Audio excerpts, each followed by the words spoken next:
Seorang teman pernah bilang ke gue soal alasan kenapa dia nggak respect sama Jokowi.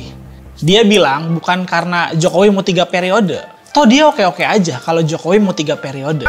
Bukan juga karena Jokowi nyusahin rakyat. Toh menurut dia semua pemimpin pasti bakal nyusahin rakyat. Lalu apa yang ngebuat dia hilang respect sama Jokowi? Yang ngebuat dia hilang respect sama Jokowi, ya karena dia ngedenger kalau Jokowi pengen menghancurkan Ibu Megawati.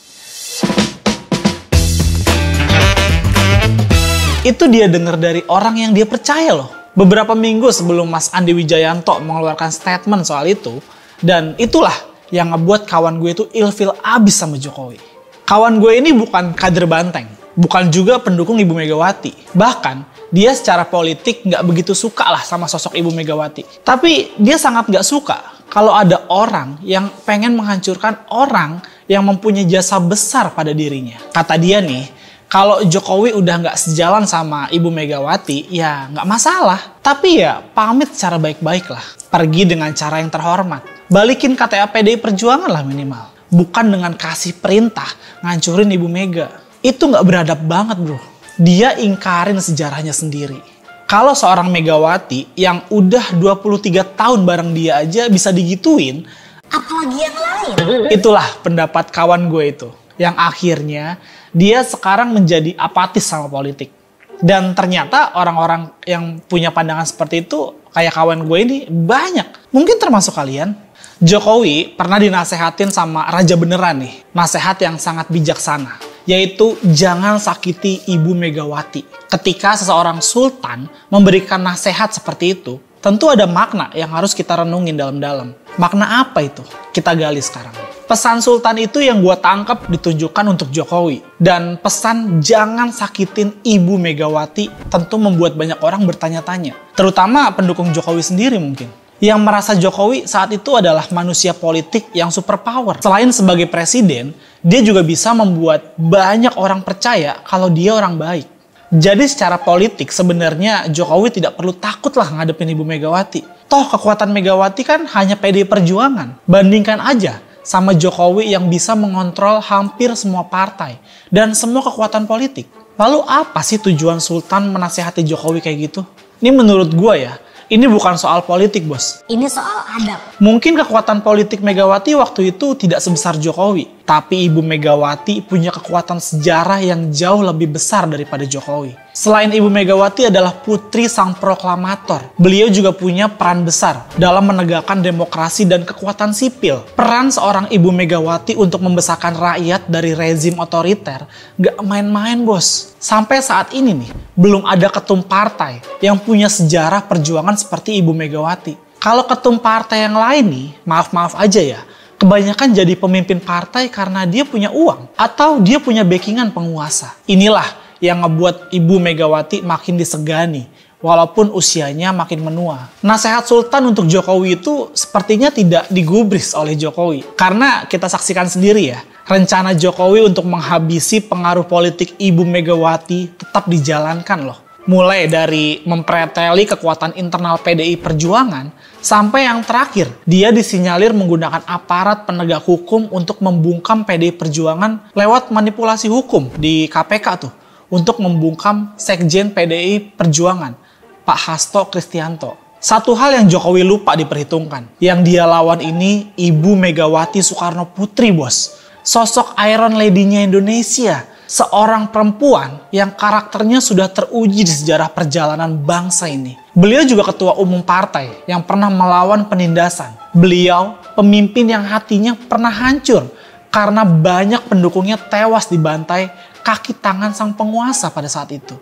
Bahkan beliau sendiri pernah beberapa kali coba dibungkam di rezim otoriter yang kejam. Dan semua itu gagal. Terus Jokowi sekarang mau menghancurkan seorang Ibu Megawati. Sorry Mr. Jokowi, lawan Anda kali ini banteng bos, bukan kaleng-kaleng. Dan nasihat Sultan Jogja ini terbukti. Jokowi kualat. Bukan kualat sama Ibu Megawati, tapi kualat sama sejarahnya sendiri. Dan sejarah bangsa ini, kini yang gue denger hidupnya dia lagi gak tenang-tenang aja bos. Walaupun anaknya udah jadi wapres, bahkan untuk mempertahankan pengaruhnya aja, Jokowi sampai rela turun kelas loh menjadi seorang influencer. Kalau kalian lihat sekarang nih ya, hampir setiap hari orang-orang yang datang ke rumahnya, terus beberapa media selalu minta statement dia untuk hal-hal receh lah. Terus kalau dia berkunjung ke mall atau kemanapun, masih banyak orang loh. Gue sebagai mantan ordal, cuma bisa ketawa aja sebenarnya. Kenapa? Karena yang kayak gitu itu biasanya settingan, bos. Dan gue tahu kok siapa yang ngeset itu semua. Kan dulu kita barengan.